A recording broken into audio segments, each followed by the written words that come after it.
The woman you're seeing right now is Catherine Knight, the one who killed her own husband and cooked him. Catherine's father worked at slaughterhouse. When she became older, she found out she was really good at this job. She was so proud that she hanged her butcher knives right above her bed. Because of this passion, she became cruel and lost sympathy. On her wedding night, she choked her husband David Kellett because he didn't give her that kind of intimacy she wanted. One day when David woke up, he saw Catherine was holding a knife to his throat. And she asked him in his job, as there is a lot of women.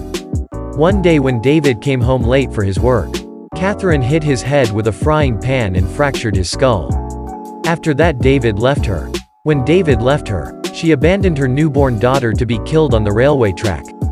The poor baby was rescued and Catherine was only diagnosed with postpartum depression. After few years, she married David Saunders. Few months, newlywed couple lived happily, but soon after she became jealous. Whenever she got mad, she would stab him with scissors and hit him with an iron. Like David Kellett, her second husband couldn't take it anymore and left her. Few months later, she married another man named John Chillingworth. He was the luckiest of all of the men because Catherine never hurt him physically. She only cheated on him with another man named John Price. After few months, Catherine divorced her third husband and moved in with John Price. John had 2 children. All of them liked Catherine very much. They were a happy couple.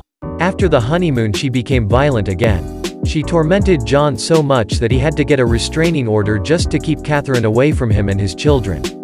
On February 29, 2000, when John was home alone. On that night, Catherine sneaked into his house. She took a kitchen knife and went to his room.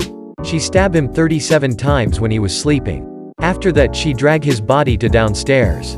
She then hung the body on a meat hook. She skinned his body and cut off his head. After that, she put his head in a boiling pot with vegetables. Then she cut his body parts and put it on that pot. She ends up cooking the parts, then she pass out. On the next day, John's co-workers called the police, because John didn't show up for work and he never missed a single day on his job.